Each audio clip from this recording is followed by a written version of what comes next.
ጤና ይስጥልኝ ተመልካቾቻችን፣ ዜና በምልክት ቋንቋ ቀርባሉ።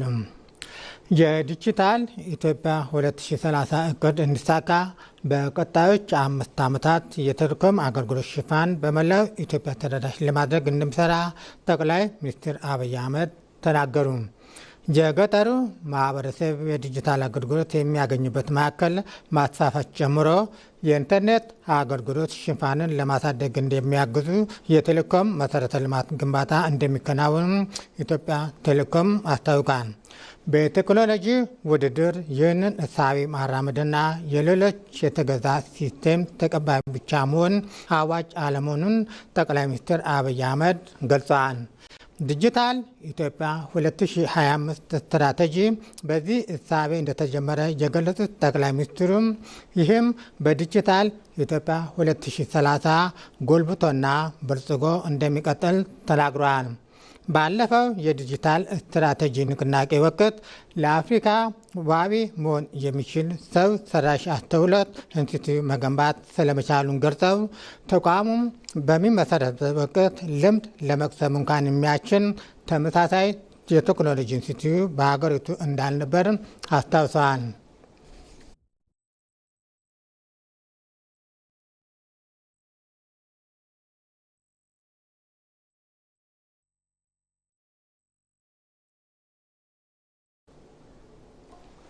የኢትዮጵያ ዲጂታል ትራንስፎርሜሽን ወደ ላቀ ደረጃ ለማሸጋገር ዲጂታል ኢትዮጵያ 2030 ስትራቴጂ ከፍተኛ አበርክቶ እንደሚጫወት ምክትል ጠቅላይ ሚኒስትር ተመስገን ጥሩነህ ገለጹ።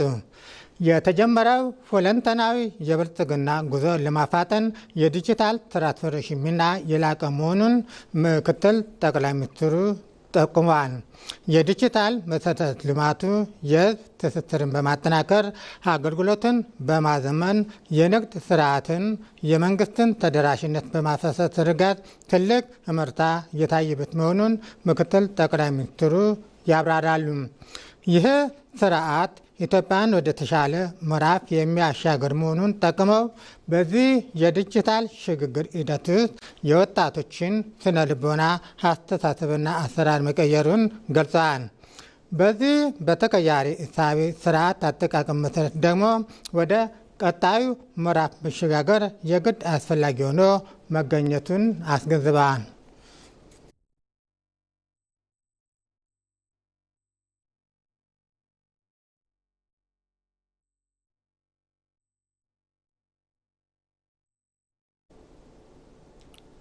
የዲጂታል ሉዓላዊነት የተጠበቀ ኢትዮጵያን ለመፍጠር እንደሚሰራ የኢትዮጵያ አርቲፊሻል ኢንስቲትዩት ዋና ዳይሬክተር ዶክተር ወርቁ ጋችና ተናገሩ።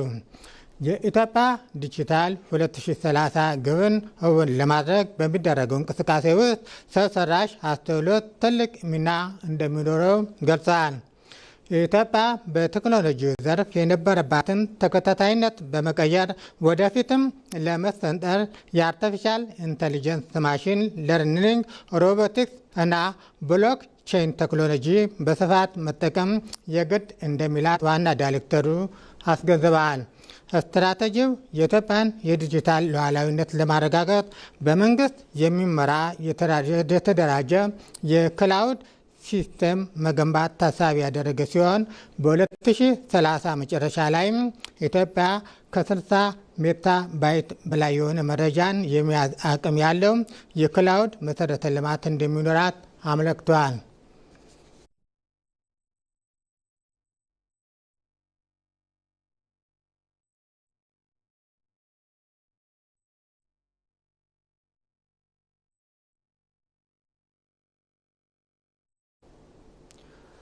የኢትዮጵያ ብሮድካስቲንግ ኮርፖሬሽን ምክትል ዋና ስራ አስፈጻሚ ሆኖ እያገለገሉ የነበሩት አቶ አብዱራህማን ሮቤ ከዚህ ዓለም በሞት ተለዩ። ባደረባቸው ህመም ምክንያት በሕክምና ሲረዱ ቆይተው ዛሬ ከዚህ ዓለም በሞት ተለይተዋል። የአቶ አብዱራህማን ስርዓተ ቀብር ዛሬ ይፈጸማል። አቶ አብዱራህማን ከሪፖርተርነት እስከ ምክትል ዋና ስራ አስፈጻሚነት በተለያዩ የሚዲያ ተቋማት አገልግለዋል። በተለይም በኦቢኤንና በኤቢሲ ከሪፖርተርነት ጀምሮ በኃላፊነት ቦታዎች አገልግለዋል። ሕይወታቸው እስካለፈበት ቀን ድረስ ደግሞ የኢቢሲ ምክትል ዋና ስራ አስፈጻሚ ሆነው እያገለገሉ ነበረ። አቶ አብዱራህማን ባለትዳርና የሶስት ልጆች አባት ነበሩ። የኢትዮጵያ ብሮድካስቲንግ ኮርፖሬሽን በምክትል ዋና ስራ አስፈጻሚ አቶ አብዱራህማን ሩቤ ህልፈት የተሰማውን ሐዘን እየገለጸ ለቤተሰቦቻቸው፣ ለወዳጆቻቸውና ለስራ ባልደረቦቻቸው መጽናናትን ይመኛል።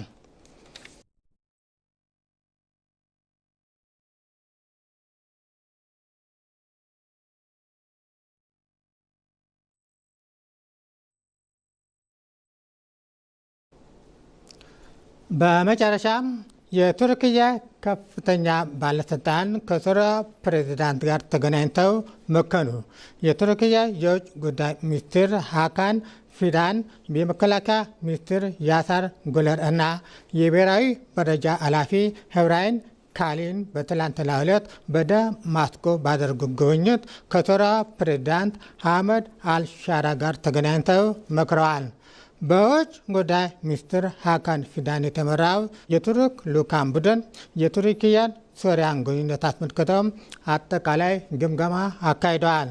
የአገሪቱ የውጭ ጉዳይ ሚኒስቴር እንደገለጸው ልዑካን ቡድኑ ባለፈው ዓመት የቱርክያ ሶሪያን ግንኙነት በተመለከተ በተለይም በፖለቲካዊ፣ ኢኮኖሚያዊና የጸጥታ ጉዳይ ላይ የነበረውን ሂደት ገምግመዋል።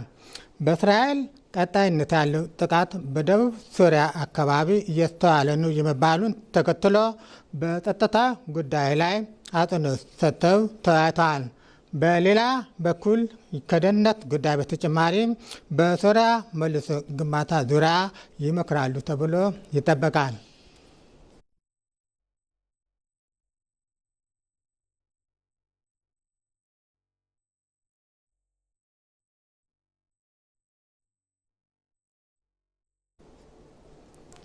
ዜናው አበቃ። ከቀሪ ፕሮግራሞቻችን ጋር መልካም ቆይታ